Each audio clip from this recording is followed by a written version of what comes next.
Good afternoon at standard. कसे आहात सगळे? ठीक आहे, मजेत. आज आपण पहिली कविता 1.1 इंग्लिशची बी द बेस्ट पाहणार आहोत.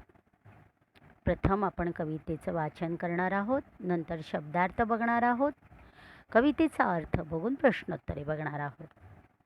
चला तर मग कवितेचं वाचन करूया. बी the best. If you can't be a pine on the top of the hill, be a scrub in the valley, but be the best little scrub by the side of the rail. Be a brush if you can't be a tree. If you can't be a brush, be a bite of grass, and some highways happier make. If you can't be musky, then just be a bass, but the liveliest bass in the lake. We can't all be captain, we have got to be crew. There's something for all of us here. There's big work to do, and there's leisure to do. And the task you must do is the near. If you can't be a highway, then just be a trailer. If you can't be the sun, be a star. It isn't by size that you win or you fail. Be the best of whatever you are. Douglas Malloch या कवीने ही कविता लिहिलेली आहे आणि यामध्ये छोट्या गोष्टीतून फार मोठी गोष्ट सांगितलेली आहे. छोट्या छोट्या कामातून तुम्ही आनंद मिळवू शकता, सर्वात बेस्ट होऊ शकता. कठीण शब्दार्थाचं इथे दिलेले पाहूया. What is the main difference between a pine tree and a scrub. म्हणजे मोठा पाईनचं वृक्ष आणि स्क्रब, छोटीशी झुडपं, यातला फरक काय आहे? तर स्क्रब हे on areas covered with small law plants, म्हणजेच छोटी छोटी झुडपाने जागा याने वापलेली असते. तर वृक्ष म्हणजे मोठी मोठी पाईनसारखी झाडे. रिल्स इथे एक प्रवाह किंवा नदीचा किनारा असं होऊ शकतं. What do people like to say along the highway. Muskie and bass name of fish. हे मुस्की अँड बास ही माशांची नावं आहेत. Crew soldier who work on a ship. जे जहाजांवर काम करणारे खलासी आहेत त्यांना क्रू असं म्हटलेलं आहे. लेझर अनइम्पॉर्टंट म्हणजे अधिक महत्त्वाचे नसणारे. ट्रेल्स अ नॅरो पार्ट म्हणजे पाऊलवाट. आता आपण या कवितेतील कठीण शब्दार्थ पाहणार आहोत. बेस्ट सर्वोत्तम. पाईन पाईन वृक्ष. टॉप टोक किंवा माथा. हिल टेकडी. स्क्रब लहान झुडुपे. व्हॅली दरी बट परंतु. लिटल लहान. साईड बाजू. रिल नदी किनारा. साईज आकारमान. विन जिंकणे. त्याचबरोबर बुश म्हणजे लहान झाडी. ट्री वृक्ष किंवा झाड. ग्रास गवत. हायवे महामार्ग. हॅपियर आनंददायी. मेक बनवणे. मुस्की आणि बास. मुस्की मोठ्या माशाचं नाव आहे, तर बास हा छोट्या माशाचं नाव आहे. लाईव्हलिस्ट जीवनशैली. लेक सरोवर. फेल हारणे. ऑल सर्व. कॅप्टन कर्णधार संगनायक किंवा प्रमुखसुद्धा म्हणता येतो कॅप्टन. क्रू खलासी. वर्क काम. डू करणे. लेझर कमी महत्त्वाचे. नियर जवळ. टास्क म्हणजे डाव. ट्रेल पाऊलवाट. सन सूर्य आणि स्टार म्हणजे तारा. आता या शब्दांच्या मदतीने आपण कवितेचा अर्थ बघणार आहोत. बी द बेस्ट सर्वोत्कृष्ट सर्वोत्तम सर्वात सर्वात चांगले. ड्रगल्स मॅकलने इथे आपल्याला खूप छोट्या शब्दात मोठा आशय सांगितलेला आहे. तुम्ही जर टेकडीवरील मोठे पाईन वृक्ष बनू शकत नसाल तर खोल दरीतील छोटी छोटी झुडपे बना. नदीच्या काठावरील लहान झुडपे हिरवी चांगली बना. झाड वृक्ष बनता येत नसेल तर छोटीशी झुडपे म्हणजे रोप तुम्ही बनवू शकता.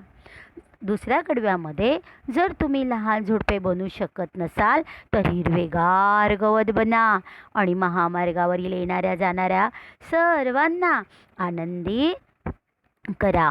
जर तुम्ही मुसकी म्हणजे मोठा मासा बनू शकत नसाल तर बास हा लहान मासा बना. परंतु बास लहान मासा बनून सुद्धा सरोवरातील जिवंतपणा तुम्ही टिकवू शकता. म्हणजे मोठंच काम पाहिजे असं नाही, तर छोटंसुद्धा तुम्ही करू शकता.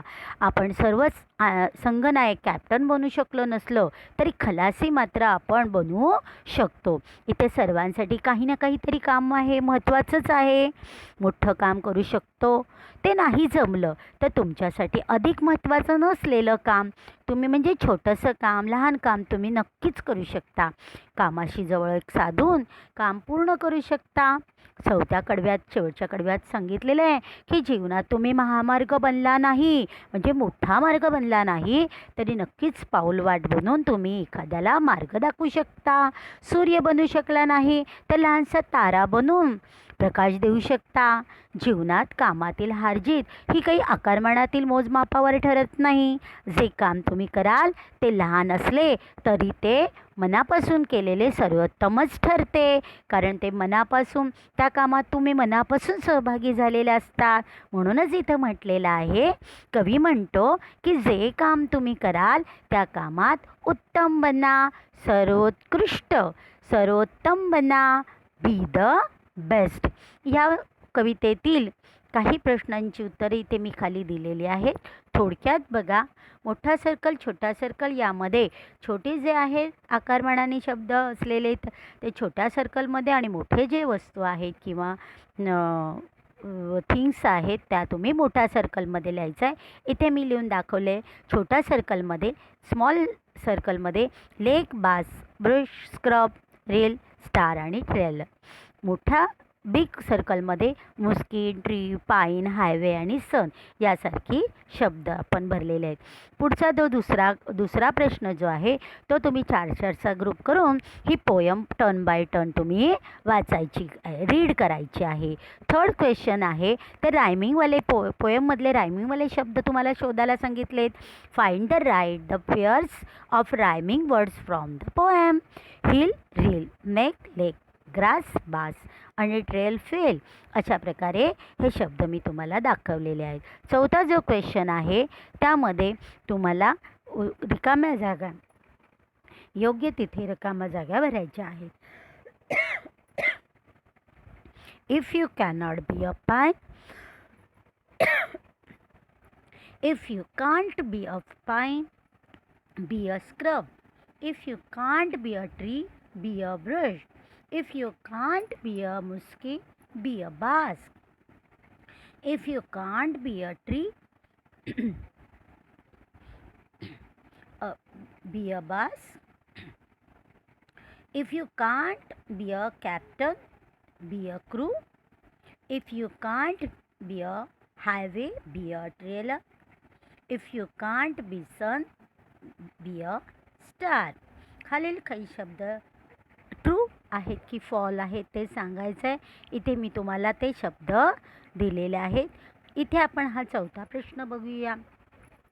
इथे महत्त्वाचे शब्द भरून कवितेचं महत्त्व आपल्याला इथे सांगायचं आहे. First, the title of the poem is be the best. Second, the poem is written by Douglas मॅकल. फोर्थ, कोणी कविता लिहिली त्यांचं कवींचं नाव लिहिलेलं आहे विचारलं आहे. Third, the poem has fourth stanza. Each stanzas has 4 line. Stanza म्हणजे कडवे, म्हणजे इथे कवितेमध्ये 4 कडवी दिलेली आहेत आणि प्रत्येक कडव्यामध्ये 4 ओळी दिलेल्या आहेत. Fourth, the lines that rhyming in each stanzas are 1, 3 and 2, 4. म्हणजे पहिली आणि तिसरं ओळ आणि दुसरी आणि चौथी ओळ ही रायमिंगवाली आहे. The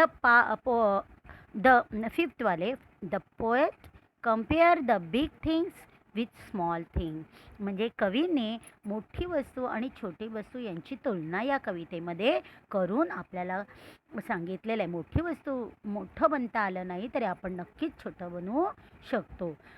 6. Be the best is the repair experience is the poem. 7th, the line I shall always remember is be the best. सर्वोत्तम बना, सर्वात चांगले बना. हेच आशय इथे कवीने सांगितलेला आहे. आणि इथे छोटीशी एक कविता तुम्हाला दिलेली आहे ती आपण पाहणार आहोत. आधी मी वाचते. Little drops of water, little grain of sand, make the mighty ocean and the pleasant land. Little rays of kindness, little words of love, help to make earth happy like the heaven above. म्हणजे पाण्याचा छोटासा थेंब, छोटा थेंब मिळून सामर्थ्यवान महासागर बनतो, तर वाळूचा छोटा कण मिळून आनंददायी जमीन बनली जाते.